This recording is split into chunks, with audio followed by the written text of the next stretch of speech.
What does God do with heaven's trash? Trash has become a problem for America. The average American generates 4 pounds of solid trash per day for a total of 1,460 pounds per year. Although Americans represent roughly 5% of the world's population, we generate 40% of its waste. Landfills are full, and incinerators pollute the environment. Industrial waste and medical refuse spread disease. Houses are cluttered with old stuff that we might have use for sometime. Old appliances deface property, and residents are saddled with rising waste service fees and surcharges. Does heaven have this problem? What does God do with His trash? The only trash we read of God having is the sins He removes from human souls. What does God do with this trash? He buries it. Landfills are a popular way of getting rid of our trash, and so it is with God's trash. David wrote, "Blessed is he whose transgression is forgiven, whose sin is covered." Psalm 32 verse 1 and Psalm 85 verse 2, Romans 4 verses 6 through 8. Covered means completely covered, as pitch covered Noah's ark, Genesis 6 verse 14.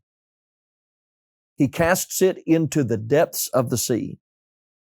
Though better regulated now, at times great amounts of trash have been taken out into the sea and dumped. The Pacific Ocean is actually the world's largest landfill.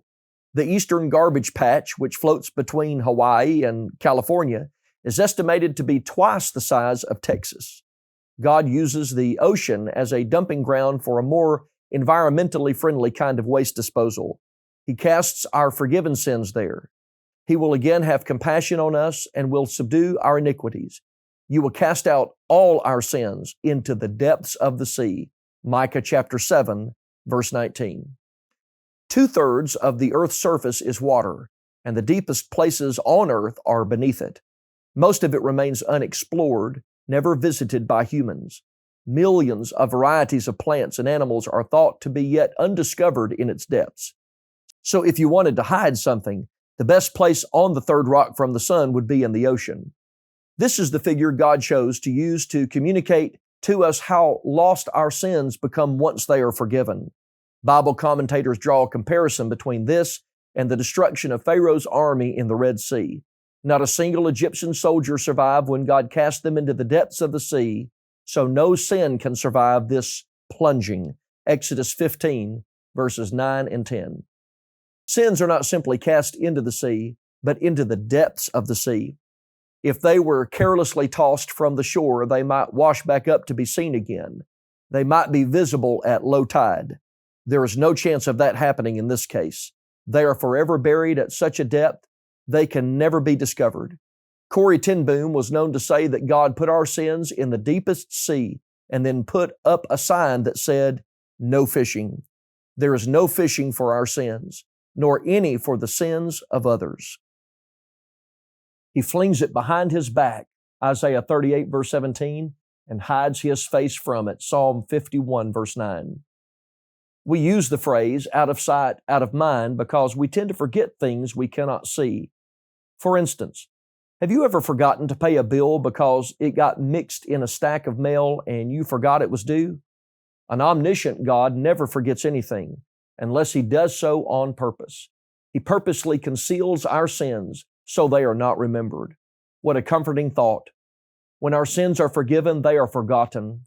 The past is gone, dead, crucified, remembered no more. What God forgives, He forgets. He exports it. Some trash has been exported to poor countries who either thought they could salvage something from it or felt the price they were paid was worth it. God exports our sins. He removes them from us as far as the east is from the west. Psalm 103, verse 12. It is interesting that God did not use the similar figure of as far as the north is from the south, because you can only go so far north and then you must go south. Therefore, the distance from the North Pole to South Pole is a specific distance, 12,403 miles. But will east meet west?